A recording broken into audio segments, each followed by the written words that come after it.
Has your internet security been compromised more than once? Have you been sent phishing emails that you have no idea where they came from? Have you pointed the finger at innocent people for hacking your account?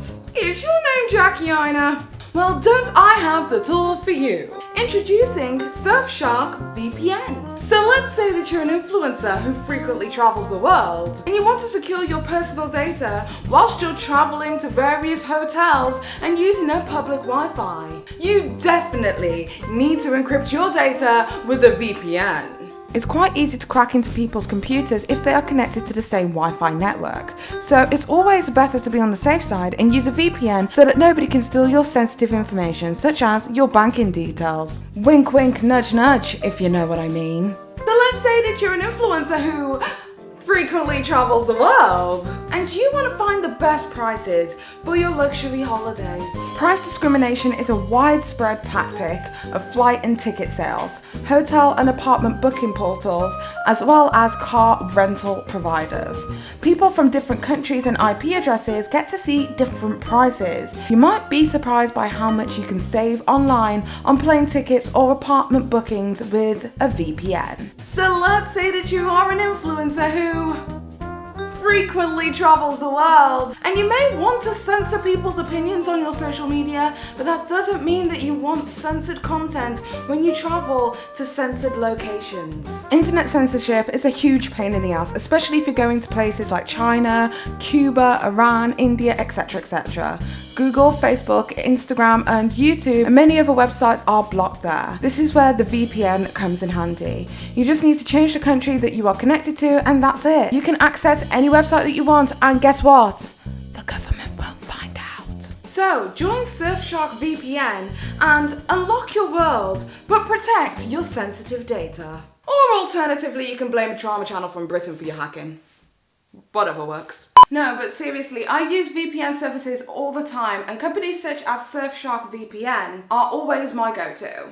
They encrypt my personal data and keep me safe whilst I'm surfing on the internet or searching the internet for receipts as a drama channel. Using a VPN can protect you and your family. Surfshark VPN have provided me with an affiliate code that gives you an 83% discount, which unlocks the best price on the market, as well as giving you 1 extra month for free. To get Surfshark VPN with the 83% discount, as well as an extra month for free, make sure you go over to https://surfshark.deals/pettypage. And when you get there, make sure you use code PettyPage in order to get 83% discount, as well as that extra month for free. And full disclosure, this is an affiliate code and I will be earning a small commission off anybody who does choose to use my code. And the affiliate link is basically so they can track how many people are coming through from my channel. So do your part and help support the Petty Page channel whilst keeping yourself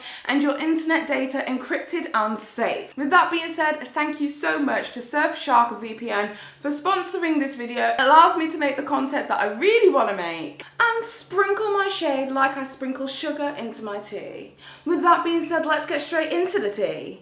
Y'all ready? Let go. Most of these bitches is petty, petty, petty, petty, petty, petty, petty, petty, petty, petty, petty. Most of these bitches is petty.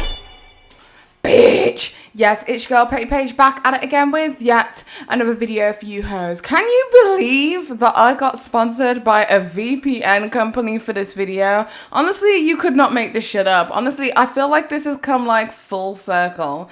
Anyway, I am here to talk about the whole situation with Aina, but it is not what you guys are thinking. I really am not going to be talking that much about the Anastasia Beverly Hills and Aina collaboration, but I am going to be speaking about Aina's business ethics.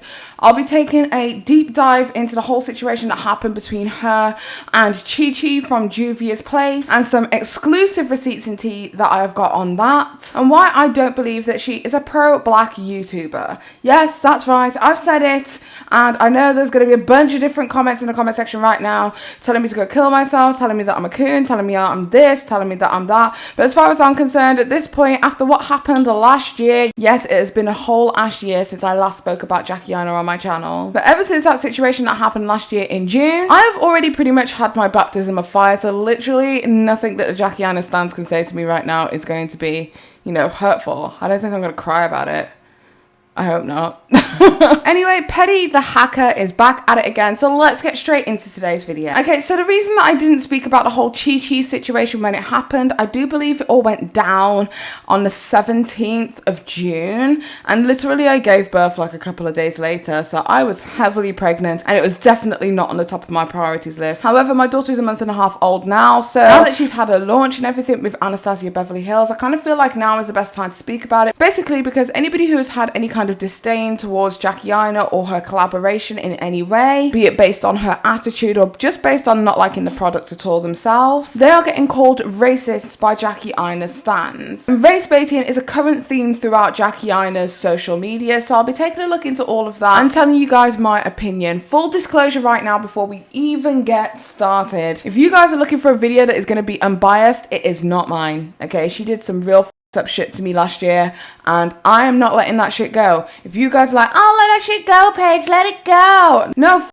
you, it didn't happen to you, you don't know how that feels. Feel free not to empathize with this situation. However, I feel the way I feel, and as far as I'm concerned, for the rest of my life, as long as I shall live, Jackie Aina will always be the trash bag on the internet, spouting fake woke shit to her audience, race baiting and causing an absolute problem within the makeup community. So if you want an even balanced video that's taking both sides into account and getting statements from both parties, then feel free. So if you want to hear her side, hear it from the horse's mouth herself. And that's not a pun, but you can take that how you will. It's a turn of phrase, bitch. Okay, so by now everybody should know the entire situation that happened a few months ago between Juvia'S Place, the owner of Juvia'S Place, Chi, as well as Jackie Aina and Alyssa Ashley. If you don't know about it, here is a brief recap from a YouTuber by the name of the 423 who breaks it down incredibly. Take a listen. So a lot of makeup enthusiasts were really excited when they launched both a foundation and a concealer line on May 20th. Following news of the launch, fans immediately flocked to social media to ask influencers if they were going to review the products, namely Alyssa Ashley and Jackie Aina. The fact that Alyssa Ashley wasn't going to review the brand's complexion products shouldn't come as a surprise, because she's been public about her distaste for the brand multiple times, and back in 2016, she made a whole video explaining why she wouldn't be working with Juvia'S Place in the future. The video has since been deleted, so I can't include any clips of that, but Alyssa actually caught a lot of backlash for this situation because a ton of people thought the way she handled things was immature, and from the outside in, it looked like another instance where an influencer is mad over not getting yet another package of free makeup. Up until the aforementioned falling out in 2016. She was on the brand's PR list, and as she explained in her video, the owner of Juvia'S Place promised to send her a palette for a specific launch, and basically, she never got it. As she saw others receiving their PR and she hadn't gotten anything, Alyssa reached out to her saying, "I'm on the PR list of numerous brands, and whenever there's a new product, they send it to people on their list prior to the release so that we can use the products and promote.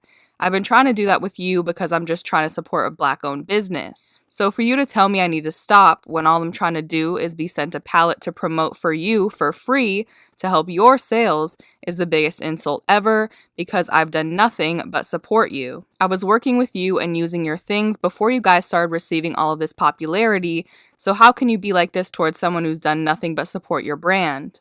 All the owner said in response to this was, "Thank you, stay blessed." And after her video, Juvia'S Place went to post a dig about Alyssa on their Instagram page saying, "We currently do not have any special PR list for special influencers. If you never received a care package, that's because we don't have a care package to send. Thanks so much to our customers, they are our #1 influencers." Getting back to the present day, people continue to ask Alyssa and Jackie when and if they're going to review the new complexion line from Juvia'S Place, and it looks like they finally had enough with all the questions. It all started when Jackie subtweeted the brand, writing, "Months ago, I tweeted about makeup companies who don't give a damn about working with or cultivating relationships with Black influencers at all, until it's time for them to launch a complexion product, and now look." She went on to say, "All skin folk ain't kinfolk. I can't align with any brand, Black-owned or not, that purposely taunts their customers. It's not okay to use pro-Black imagery to lure the Black dollar. only to step over them on the way to the top and reject them once you get there. Disappointed, but also not surprised. And from the looks of it, this set Alyssa Ashley off, and she decided to just go for it. She tweeted, "I'm just tweeting whatever tonight. I don't care about the backlash. But people have been asking me, Jackie, and Naima to review the JP foundation since it came out, without maybe considering that the reason we weren't doing it is because the company and the owner is complete trash." The owner didn't give not one single F about having a relationship with any of us until she had a complexion launch because she knows people are looking for reviews from us. Hell, Naima completely stopped receiving PR altogether and then suddenly gets the foundations. She sends me a fake-ass email apologizing for allowing everyone to think my beef with them was over one palette, when really it's because the second she got the attention of Nikki, she started dogging out all the same small black creators that supported her when no one was checking for her brand. We all ignored it, and then her ass DMs Jackie begging her to review her foundation. I'm sorry, were the other content creators that you've consistently prioritized over the black ones not available? I'm confused. The reason we've all been slightly quiet is because there's absolutely nothing fun about putting this all out there, especially about a black-owned brand. But when that black-owned brand utilizes being black-owned for the black dollar, but really doesn't give a F about the black people, I can't stand by that. But Juvia'S Play's social media pages are getting absolutely obliterated with negative comments. And those comments stem from the fact that Jeffree Star posted his review of the Juvia'S Play's foundation today, which they were gushing over on their Instagram story and in an actual post on their IG page that they quickly deleted. Okay, following this whole entire situation, Chi from Juvia'S Place didn't handle things in the most professional manner, I must admit. But as you can imagine, Juvia'S Place's social medias got inundated with thousands upon thousands upon thousands of disgruntled Jackie Aina fans who have something to say, calling her all the names under the sun, to the point that Chi actually did have to disable her comments on Instagram. Also allegations about sleeping with a married man and just a bunch of stuff that was definitely not needed on social media, at least without facts, proof and receipts, honey. But to me, this whole entire situation seemed as if it was two very entitled influencers who were upset over the fact that they had not continued to receive PR until it was necessary for the brand's launch. And on one hand, I can totally see where they're coming from, but on the other hand, I felt like there was more to this story, and there was. I reached out to Chi to have a discussion about the whole entire situation, and although obviously I can't show the DMs as I have vouched a level of privacy there, I will read out our conversation between each other. I said, "Do you feel as if the whole thing with Jeffree Star was a way for her to drag you?" She said, "Yes, I do. She's mad because I declined to participate in her 30th birthday party. We never kissed her ass. So she used the Jeffree Star review as a weapon to attack using race." I said, "Her 30th birthday party?" And then she said, "So the company organising the party reached out years ago saying that she had requested our products to be in her goodie bags. At the time, I couldn't meet the schedule, so I declined. I have the emails." So here are the emails. The emails say, "Hi Chi, happy Monday. I hope all is well. We just entered a new partnership with Jackie Aina and we've gotten a wonderful opportunity to help sponsor her 30th birthday party. We would love to invite you as a BoxyCharm brand partner to be a part of this sponsorship and help make this night as special as possible for Jackie. She has specifically requested that we include products from your line that you feel that would be best to present as swag at her party. If this is something that you would be interested in, please advise at your earliest. Additional details below. Number 1, please advise the products you feel would be best to feature in our swag. 2, we are requesting 160 units of the products that you choose to participate with. 3, please feel free to showcase the items that you would like, complete with your signature branding, etc. 4, we will need 160 units to be delivered no later than August 3rd. 5, please have all of the products and packages delivered to censored address. 6, please be sure to send over tracking information once available so that we are able to better prepare on our end." Chi from Juvia'S Place responded by saying, "Hi, thanks Eleanor, not interested at this time." As you can see, these emails are dated from the 24th of June 2017, so that is 2 years ago. The reason reason why I feel like these messages are of major importance in relation to this story that have completely been neglected to be informed to the general public is because it seems as if in 2017, Aina didn't have a problem with Juvia'S place. In fact, as seen in an article from 2016, when this whole situation between Juvia'S place and Alyssa Ashley was going down, Aina said the following. She said, "Unpopular opinion, folks are dragging this girl like she asked for a trip to Cabo. I would have handled things differently, but people need to relax." Mind you, I've not spoken to the person in question, just the dragging was excessive in this instance. So that was back in 2016. It seems as if in June 2017, she was happy for them to still be a part of her birthday celebrations. I mean, the email stated that she specifically requested their items, so it looks as if she didn't stand by her friend Alyssa Ashley, but she does speak out only when it affects her. Interesting, right? Anyway, so mine and Chi-Chi's conversation continued, and she said, "So BoxyCharm was apparently sponsoring / organising the event for her. I declined to participate and called them over the phone to explain why, which was I simply could not afford to give away 160 pallets at the time. Ever since then, I could feel the beef and animosity. We reached out again before the foundation launch out of courtesy, and this was her very rude response." So the screenshot reads, "Jackie, I don't want you to feel like we're trying to take advantage of you. I'm beyond sorry that we reached out at this time." Aina replied, "I received the message from you in 2014 or 2015. After I first used your products, I responded to that message. There was no response after that. Juvia'S place doesn't even follow me on any of my social media platforms. I'm not here to gossip or to discuss other people, just giving you honesty. Best of luck with your newest launch." Then she replied, "Oh Jackie, I didn't see it. Give us a chance. Please let us know if you have any concerns or reservations about working with Juvia'S place. I'll answer a lot of your questions. A lot of our customers have continued to tell us to reach out, and we are so honoured as well." Then Jackie replied, "Juvia'S place had no interest whatsoever in me until there was a complexion product to push. Was Nikki Tutorials busy? I know that you guys have a great relationship with her and a long roster of other influencers that seem to be working wonderfully for you.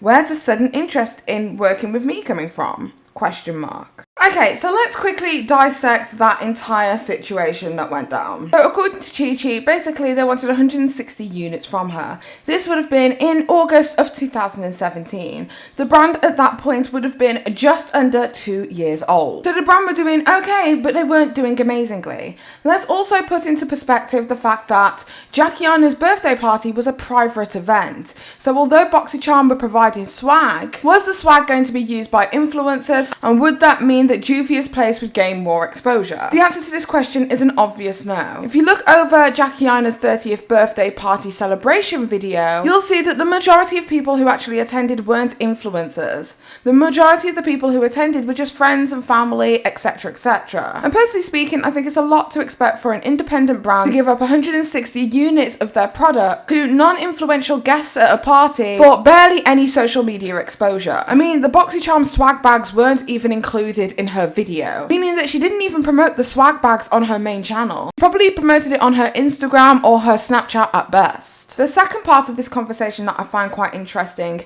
is the fact that Aina stated that the last time that she had spoken to Chi-Chi from Juvia'S was back in the beginning around 2014 to 2015 when she had reviewed their palette, and she hadn't actually spoken to them since. Meaning that with little to no interaction at all, she still expected 160 units of Juvia'S place items to be delivered to her 30th birthday party as swags for non-influential guests. I mean, make that shit make sense. At this point, it's not shade, it's just business. Anyway, as for these receipts, I cannot vouch for them. There are a lot of big gaps that are missing between the conversation between Chi-Chi and Aina. So for that reason, I can't say that I've seen the full conversation to really vouch for the quality of the receipts. However, that's what I got, and I can only show you what I've got. And Chi-Chi states that she hasn't got the conversation between her and Aina no longer. So who knows, if Aina or any other drama channel decides to respond with some further receipts to this whole entire situation,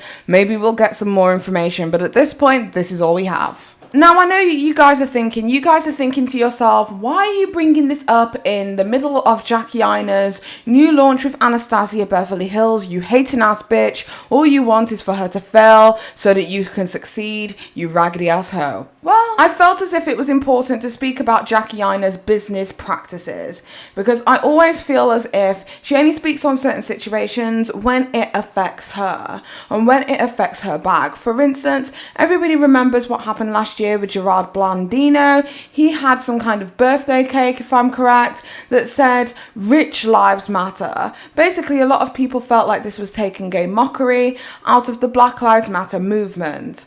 A lot of people requested that Jackie Aina, Mrs. Voice of the People of Color within the beauty industry, to speak up against something that was extremely racially insensitive that somebody that she was collaborating with has done. But not only did she not speak up, she continued to collaborate with Jared from Too Faced on the expansion of his Born This Way foundation line, which now included more deep and darker shades. A lot of people were disappointed that Jackie Aina, a person who has been so vocal when it comes to racial issues within the beauty community, had absolutely nothing to say when it was Gerard Blandino. And why is that? Because she was getting coin. Inconsistencies when it comes to Jackie Aina's black rage across social media become extremely clear based on who is giving her the coin or the props. For instance, she has no problem with Gerard Blandino only reaching out when he has a shade range to promote, but she had a problem with Juvia'S when they reached out for the same reasons. She was extremely upset with Juvia'S for promoting Jeffree Star on their social media and thanking him for reviewing their product for free. But yet other black-owned brands such as Beauty Bakery and The Crayon Case, who have both also promoted Jeffree Star for reviewing their product publicly, have not been scrutinised or penalised to the exact same degree as Juvia'S. This begs the question, why have we got misdirected outrage at one brand and not all of them? What makes Juvia'S different? And the only logical answer to that for me personally is because it's personal. If we are going to condemn one beauty brand for associating even slightly with Jeffree Star Cosmetics, then we should be condemning all beauty brands who are doing exactly the same thing. I mean, every single brand who Jackie Aina has associated with or worked with in the past, Artist Couture, Too Faced, Anastasia Beverly Hills, all of these people have associated with, praised and thanked Jeffree Star. So why are we taking down a black-owned brand? And the reason is because Jackie Aina isn't really pro-black. She's really pro herself. And if we're going to understand why Jackie Aina taking down black-owned brands is such a huge problem economically and socio-politically for the black beauty industry, then we really need to take a look at some facts, some figures, some market research to really understand the negative effects of Jackie Aina's race baiting amongst the beauty community. Jackie Aina has absolutely no problem speaking about race on her social media, especially if it is derogatory towards Caucasians. For instance, a few months back in December, Jackie Aina recounts a situation where she had an encounter with a Caucasian woman. She attributed the woman's rudeness and behaviour due to her skin colour, and this obviously got a lot of people's backs up on social media. Her response to this was, "Some of you need to learn the difference between kitchen table / trash talk and actual racism, because some of these dramatic responses, acting like the tweet was a hate crime against white people, are annoying, and some of you sound really crazy. Laugh my ass off."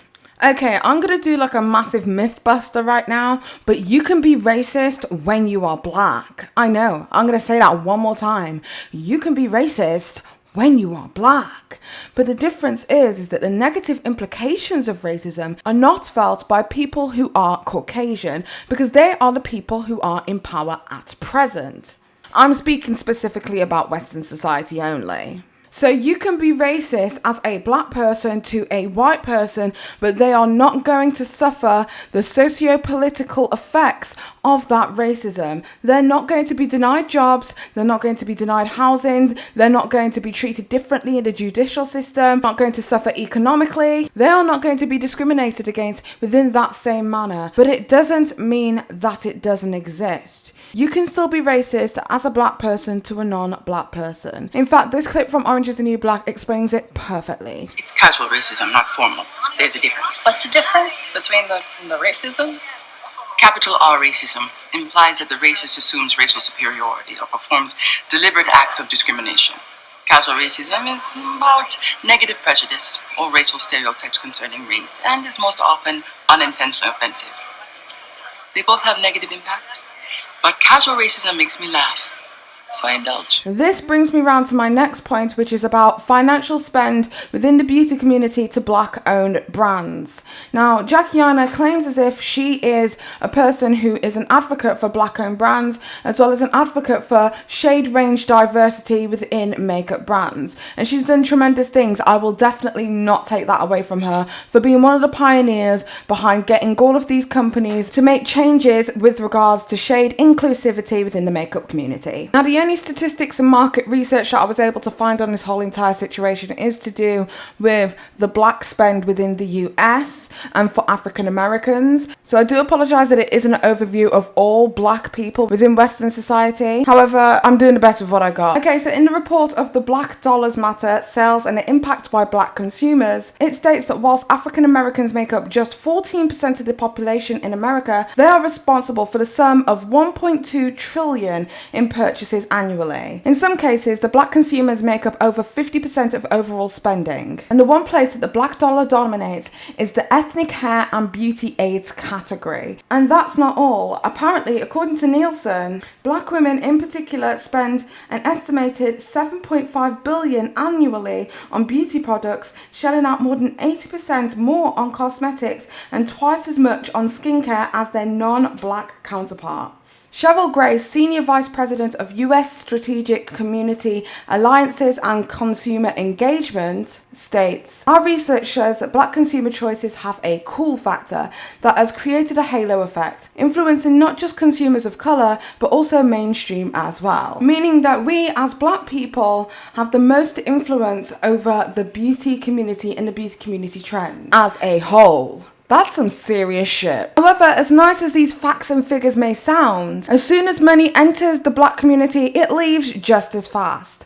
I watched a documentary on Netflix with Killer Mike called Trigger Warning, if anyone's interested, it's episode 1, where he speaks about the typical spend within the most popular ethnic groups. I think that the black community can do a better job of keeping a dollar in our ecosystem longer. Studies have shown that in America, the Asian community can keep a dollar 28 days before they release it out. They've shown that Jewish and white communities keep a dollar 21 and 23 days, and for the African American community, 6 hours. So in turn, by Juvia'S pretty much trying her best to destroy the reputation of a black-owned brand and divert sales from a black-owned brand into other companies such as Too Faced or Anastasia Beverly Hills, she is effectively taking money out of the black ecosystem and diverting it back into Caucasian pockets, which in turn harms our entire community by not uplifting us all. So instead of Alyssa Ashley and Juvia'S getting upset with Juvia's Place for promoting people such as Nikki Tutorials, who are Caucasian, for supporting their brand, we need to understand the importance of black-owned brands using Caucasians as white allies to spearhead their companies no longer being independent and becoming mainstream, instead of taking that money out of our economy altogether. Andrew McCaskill, Nielsen's Senior Vice President of Global Communications and Multicultural Marketing and a long-time diversity advocate, breaks it down. He says, with 43% of the 75 million millennials in the US identifying as African American, Hispanic or Asian, if a brand doesn't have a multicultural strategy, it doesn't have a growth strategy. I personally believe that by drawing in on the story about Juvia's Place being a racist sympathizer for promoting Jeffree Star, what Juvia'S has effectively done is racial erasure. Basically erasing the racial identity of Chi-Chi from Juvia's Place, to the point that if you search Chi-Chi Juvia's Place on the internet, you will see multiple videos of people even discrediting if they do believe that she is a black-owned brand owner. And the conspiracy basically is that it's not even a black-owned brand. Now, if that's not racial erasure, I don't even know what is. In the Nielsen article about how African Americans can move markets, it states that black customers account for a disproportionate amount of sales in a number of fast-moving consumer goods categories. Again, with 1.2 trillion in spending power, African American customers are an important population for smart brands who want to grow their market share and brand preference. More importantly, the data suggests that black consumers' spending already significantly affects the bottom line in many categories and industries, and brands can't afford to lose their favor or traction with this segment without potential negative impact. Aina herself has cornered in on the POC market, so she understands the potential destruction that she could have caused for a black-owned brand owner. And the erasure of this woman's racial identity could cause significant harm, considering the promotion of POC makeup artists and content creators is the humble beginnings of what Juvia'S Place based their entire company ethos off, potentially destroyed by one of the biggest black beauty influencers in the world. So in conclusion, Aina, as far as I'm personally concerned, is not pro-black, nor is she for black people. I feel as if a lot of the black community at this present moment are looking at Aina with rose-tinted glasses because of what she represents to our community. And I have to say that there have been several times within the POC community where we have uplifted members of our community who do up mad whack ass shit but refuse to be vocal about their indiscretions because of what they represent to our community. Aina at one point did great things for the makeup industry for POC, but her visibility alone is not enough for me at this moment in time not to call her out for her bullshit when she does it. Black beauty gurus and influencers are changing the face of the beauty industry as a whole. Because of us, we now have fantastic brands like Fenty and luxury brands like Pat McGrath. And now that we are being celebrated once again in how we spend our money and how our influence is empowering the beauty community as a whole, I'm challenging you to continue paying attention to who we spend our money with. It's one thing to make brands listen to us finally after all these years, but it is another thing to support brands who have been listening to us and celebrating us since day one. At this present moment, Juvia'S Place has got a collaboration with an over 50 dark-skinned black beauty guru on YouTube called Fumi. Now, she is not the largest influencer in the world, but they believe in her. Not only is this business pioneering black women, but they are also showing age diversity, something that I'm just not seeing within the beauty community at this present moment. So when you spend your money, be conscious about who you're spending your money with and ask your beauty gurus, what have you done for me lately? Cue the Janet Jackson music, bitch. What have you done for me lately? Ooh, yeah. Anyway, that's about it from me and this video. Hopefully you guys were able to understand me, and I hope I've been as, accurate as I can possibly be in terms of getting all of this information together for you. But I feel like it's important that we understand the roots of the black community and the black economy in order to understand the negative effects that I personally believe that Aina is having on our community as a whole. But that's just my humble opinion, and do not forget to form your own, because I'm just petty. Good night. Petty, petty.